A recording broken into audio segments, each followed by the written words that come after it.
Welcome to my views and news, some news story for you. Firstly, since yesterday it is being reported that for the first time direct engagement between Tigray regional government and Ethiopian federal government happened. VOA Tigray, several other news sources have reported it. And African Union's statement is being quoted, which I have not seen. I could not find it.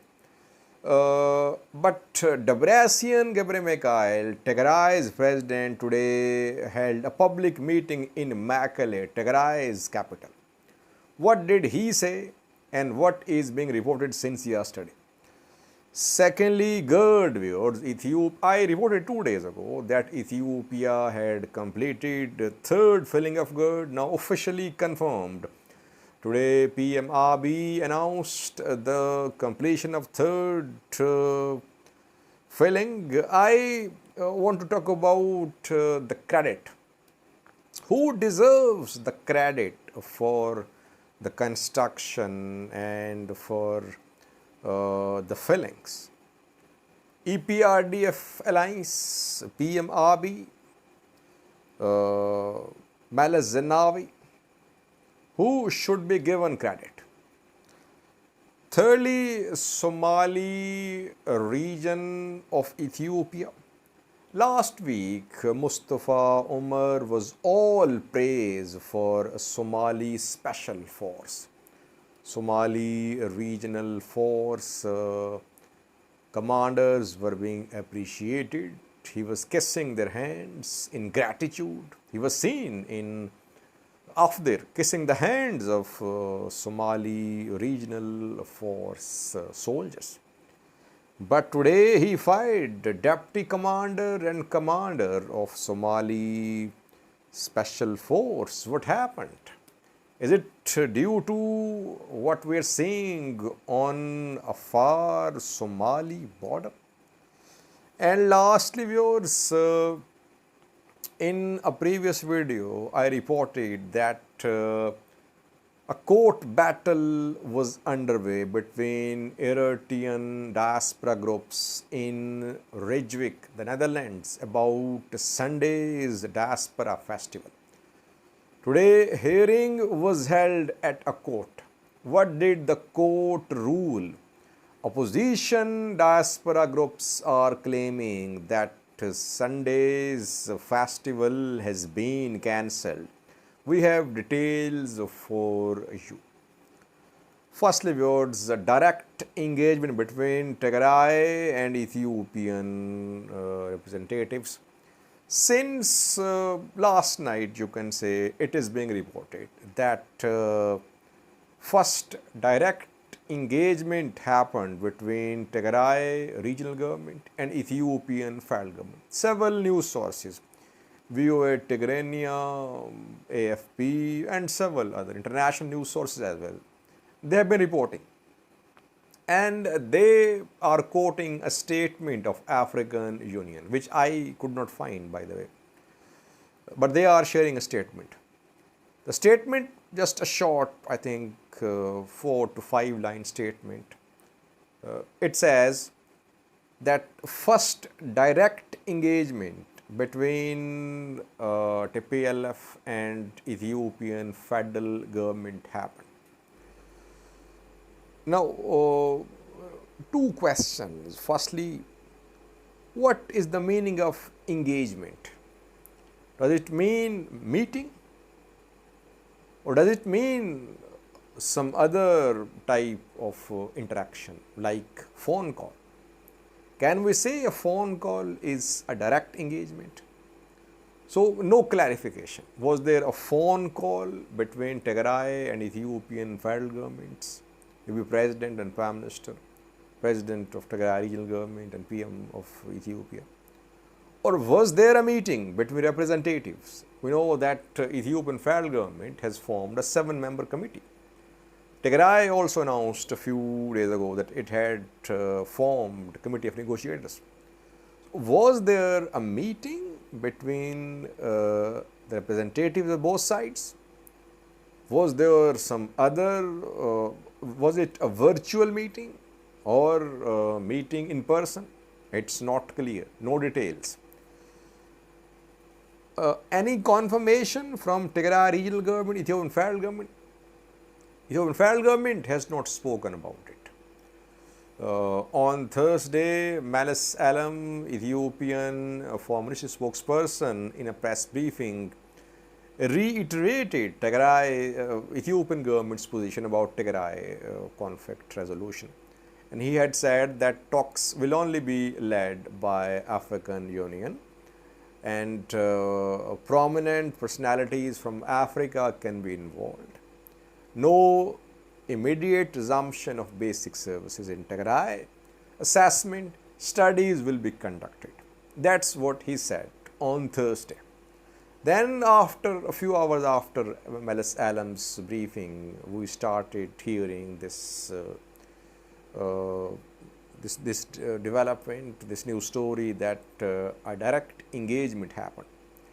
Now, Debretsion Gabriel Mikhail today held a public meeting in Mekelle, and there he spoke about talks, and he clearly said there will not be any talks with Ethiopian federal government until there is resumption of basic services in Tigray. He was addressing people of Mekelle, public meeting. So Tigray is saying no meeting will be held. Talks will not start until there is resumption of basic services in Tigray. African Union says there was a direct engagement. So either Tigray has held a meeting, but it is not admitting it, because Tigray's position is that talks will not start until the resumption of basic services. If Tigray admits, it could come under more pressure from opposition parties, from the army. Army is on board, I think, from opposition parties, from the people of Tigray. Maybe that is why Tigray is not admitting it. But Tigray should clarify, because if it happened, it means that Tigray has stepped back from its position that talks will not start until the resumption of basic services. So Tigray has stepped back, it means. I personally think that talks should start. But Tigray should brief the people as well. It should prepare the ground. That at least Tigray should listen to the other side. If Tigray keeps on waiting for resumption of basic services and Ethiopian government keeps on maintaining the position that no resumption of basic services, then how will peace come? There will be some resumption of armed hostilities. So talks should start. Having said that, I don't back suspension of basic services in Tigray. People like you, people say, Sajid, you back the suspension of telecom, banking, internet, etc. I don't back it. People have right to withdraw money in the banks which they deposited. They have right to telecom services as well. That's my position. It's very clear. But I always say that the military advantage which Ethiopian government gained in the battlefield last year, it does not want to lose this advantage before entering talks. That is why it will not resume, it will not restart basic services at once in Tigray. It could happen gradually. So, we are waiting again for official confirmation. No confirmation from Tigray regional government, Ethiopian federal government. There might have been some exploratory meeting, initial meeting. If it happened, it's a positive development that at least the two sides should sit at the table. Maybe some common ground will be found in coming days.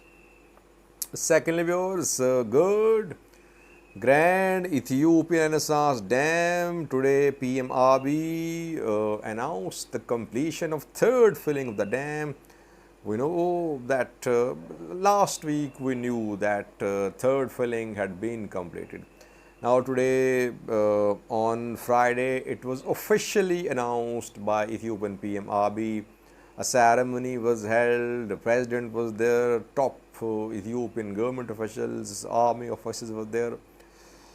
Question is, who deserves credit for the operations of GERD which have started?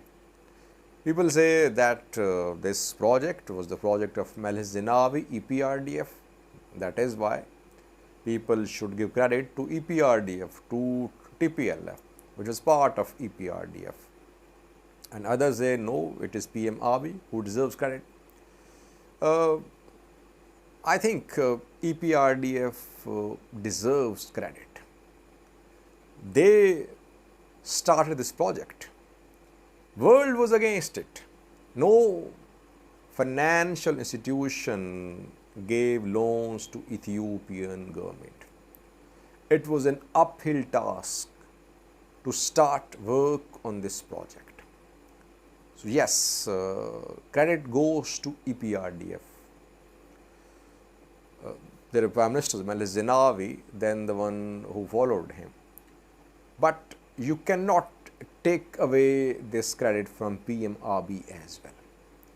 Last year, Ethiopia was under immense pressure from EU, from US, from Egypt, from Sudan.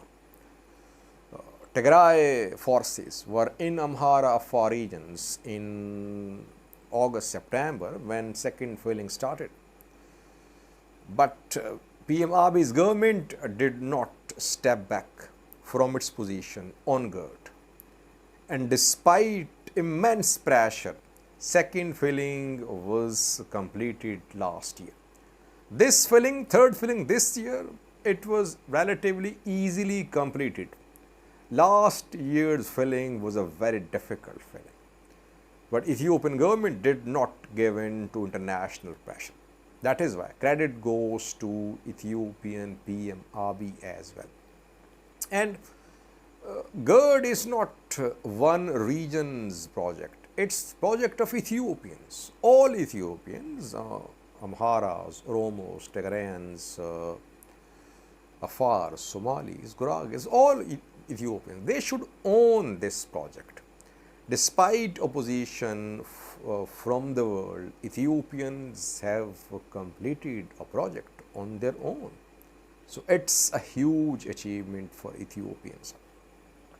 Thirdly, viewers, Somali region of Ethiopia, its president was all praise for its special forces, regional forces. Just a few days ago, Mustafa Umar was seen kissing the hands of Somali special force when Leo police fought Al-Shabaab fighters in Afdir, in Shabelle.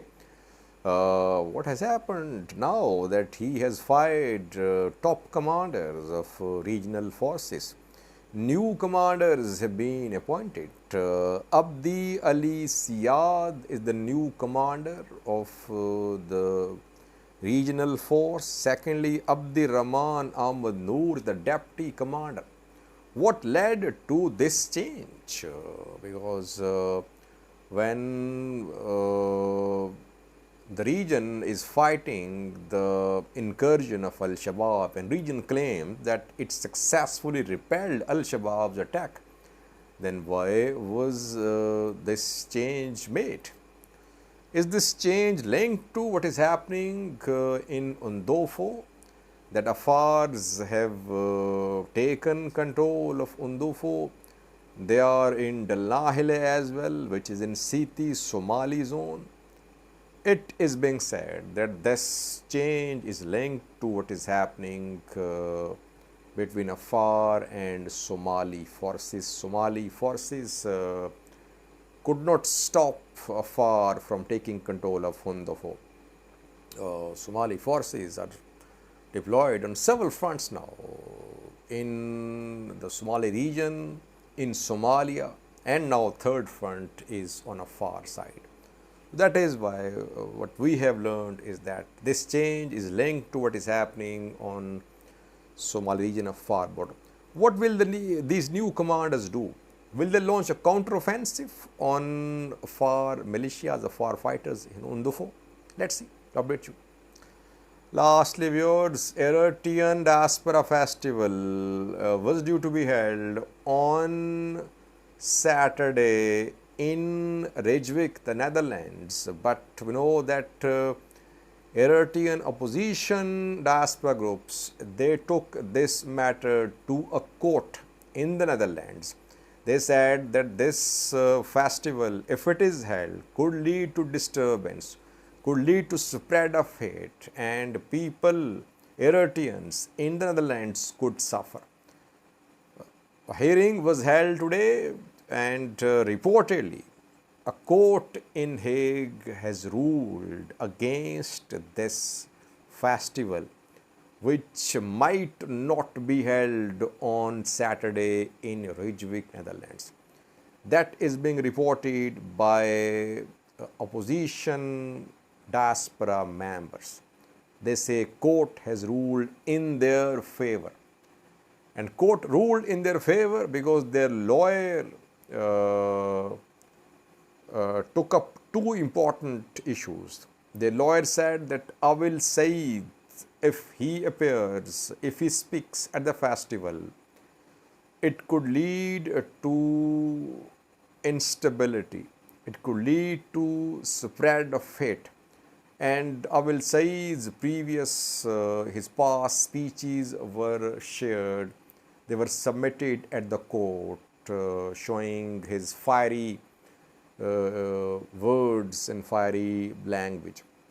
Secondly, it was argued by the lawyer of opposition groups that if Eritreans don't attend this festival, they could be penalized, they could be punished by Eritrean embassy in Brussels, Eritrean council in the Netherlands, that their families could be harassed, they could lose access to the embassy, their families, the relatives in Eritrea could be punished.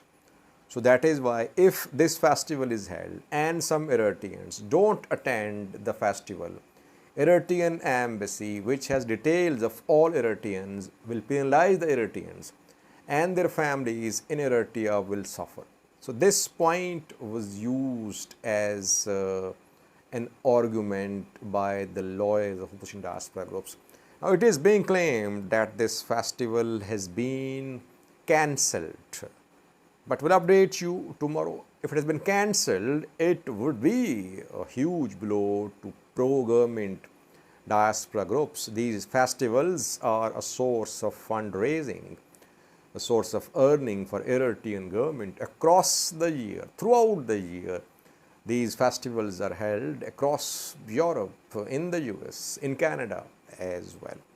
Update you tomorrow about this festival, which is likely, it's very likely that it will not be held on Saturday in Reykjavik, the Netherlands. Thank you for watching.